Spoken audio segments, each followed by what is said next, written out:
Viral video orator berapi-api menukil sejarah Perang Badar yang disampaikan di hadapan para santri dan jemaah pondok pesantren Sidikiyah Jombang. Kita 316 kembali pulang dari Perang Badar Sidikiyah. Kita tidak menyerah, mereka lah yang menyerah. Kita tidak melawan, mereka yang memukuli dan menendami kita dan melukai kita. Kita hanya bertahan untuk harga diri kita sebagai santri-santri pesantren Sidikiyah yang membela ulama warasatul anbiya.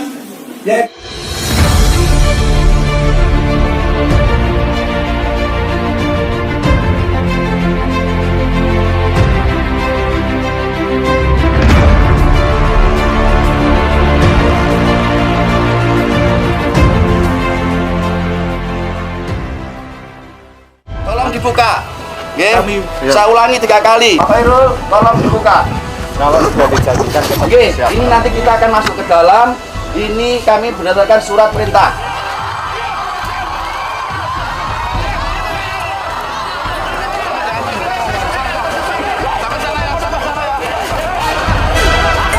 Assalamualaikum warahmatullahi wabarakatuh. Kembali berjumpa dengan saya di channel Hamzah Gantarang.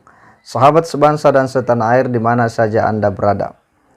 Ada berita yang begitu menghebohkan dan sempat viral di Pondok Pesantren Sidikiyah Jombang, yang mana kita ketahui bahwa pasca penangkapan dari Mas Beci yang kemudian berujung pada beberapa santri yang ikut terlibat yang diduga menghalang-halangi aparat keamanan dalam penangkapan Mas Beci ini kemudian juga diperiksa. Ini jika ada pihak-pihak yang akan mengkriminalisasi pesantren, siapa? Rekayasa itu demikian kuat terjadi. Bagaimana mungkin sebuah kejadian tahun 2017 baru dilaporkan tahun 2019? Tidak ada saksi mata, tidak ada bukti. Inilah rekayasa. Siap. Maka siapapun tidak pandang bulu yang ingin melakukan kriminalisasi Sidikiyah, maka kita akan lawan.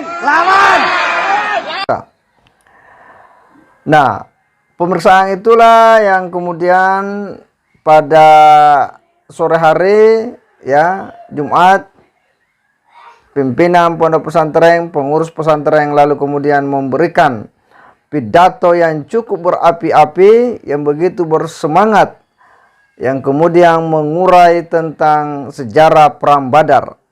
Ini tentu mengundang pertanyaan bagi kita semua, kenapa dan untuk apa kisah Perang Badar ini kemudian itu disampaikan dengan semangat yang berapi-api.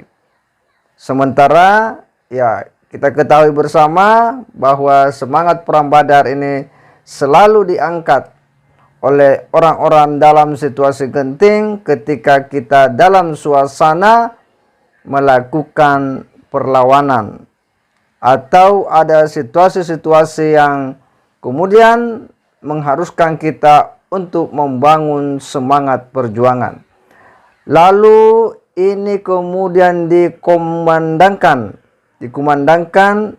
di pesantren dalam suasana pesantren yang baru-baru saja ya dikepung oleh aparat keamanan dalam penangkapan Mas Beci yang begitu menegangkan setelah pesantren ini dikepung beberapa jam lamanya oleh ratusan personil aparat keamanan.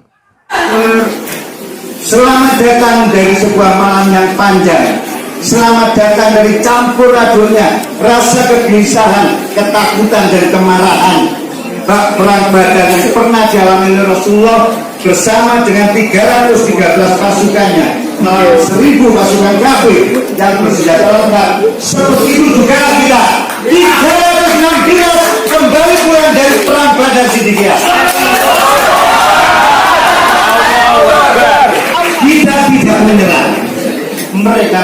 benar.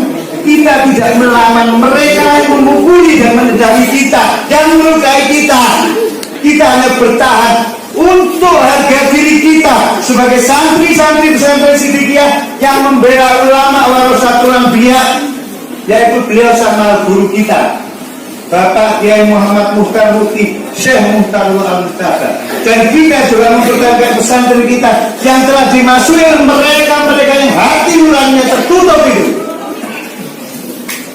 Bapak-bapak yang saya hormati, hadirin yang saya cintai, sebagaimana perang Badar, ingat-ingatlah. Setiap tetes keringat teman-teman semuanya yang ada di sini, setiap kesakitan, pukulan dan tendangan yang sudah ada terima, dan setiap darah yang menetes dari luka tubuh kita, itu semua demi kejayaan Sidikiyah, demi kejayaan Indonesia Raya. Dan jika Sidikiyah memanggil kita lagi, siap kita untuk berjuang, siap kita untuk berjuang, siap kita untuk membela, tidak untuk membela sendiri. Insya Allah, Allah meridhai apa yang kita lakukan ini, ya, dan ini akan dicatat baik di dunia sebagai sejarah perkembangan pelestarian Sidikiyah dan sampai nanti di akhirat, dan insya Allah Allah meridhai kita semua. Viral video orator berapi-api menukil sejarah Perang Badar yang disampaikan di hadapan para santri dan jemaah pondok pesantren Sidikiyah Jombang. Video berdurasi 2 menit 5 detik itu ditegaskan Ketua DPP Organisasi Sidikiyah Joko Herwanto. Ungkapan itu diungkapkan sebagai bentuk motivasi, bukan ditujukan untuk sebuah misi melawan secara represif menggunakan kekerasan fisik. Terutama kekerasan fisik terhadap ketetapan hukum yang telah ditegakkan oleh aparat berwajib. Hal itu berkaitan dengan kasus hukum yang menimpa anak pengasuh Pondok Pesantren Sidikiyah Jombang, Muhammad Subki Al-Sani alias Mas Beki. Video viral tersebut diketahui direkam di teras rumah Ponpes pada Jumat 8 Juli sore, yakni selepas para santri dan jemaah Ponpes menjalani pemeriksaan di Mapolres Jombang. Edi Setiawan melalui orasinya bermaksud memotivasi 318 orang santri dan jemaah Pondok Pesantren Sidikiyah yang baru diperiksa polisi.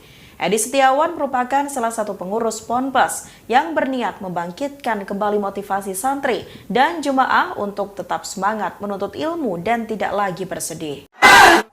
Kita berharap bahwa penyampaian ini hanyalah sekedar sebagai sebuah penyampaian tentang sejarah, perang yang pernah dilalui oleh Rasulullah Sallallahu Alaihi Wasallam, yang mana kita tahu bersama bahwa perang Badar adalah perang dari segi jumlah yang tidak seimbang. Kaum muslimin jumlahnya hanya beberapa ratus orang, sementara kafir Quraisy jumlahnya itu ribuan orang, tetapi mampu dimenangkan oleh umat Islam, oleh Rasulullah Sallallahu Alaihi Wasallam dan para sahabatnya pada waktu itu. Artinya bahwa di sini ada sebuah semangat luar biasa, tidak ada ketakutan, tidak ada kecemasan dalam memperjuangkan apa yang disebut sebagai hak dan kebenaran. Lalu kemudian ini juga coba untuk dielaborasi di depan santri-santri, di depan jamaah-jamaah pesantren As-Sidikiyah. Hanya saja bahwa ini dalam suasana-suasana yang masih menegangkan karena pasca penangkapan putra sang kiai pimpinan Pondok Pesantren As-Sidikiyah. Kita berharap bahwa tidak ada hal-hal yang bisa menimbulkan madarat yang lebih jauh. Cukuplah bahwa penangkapan Ustaz BC ini sebagai bentuk tindakan perbuatan melawan hukum yang telah dilakukan, yang diduga telah melakukan tindak kekerasan seksual. Biarkan nanti aparat keamanan membuktikan, dan biar di pengadilan semuanya menjadi terang benderang. Kita harus berprasangka baik dan kita berharap bahwa proses hukum ini berjalan secara profesional dan memberikan rasa keadilan yang sama kepada korban dan juga kepada pelaku bisa memberikan dampak jerah, dan kepada pondok pesantren ini adalah sebuah pelajaran. Semoga kita bisa mengambil hikmah di balik setiap persoalan-persoalan hidup yang menderah kita semua. Saya kira demikian. Wassalamualaikum warahmatullahi wabarakatuh.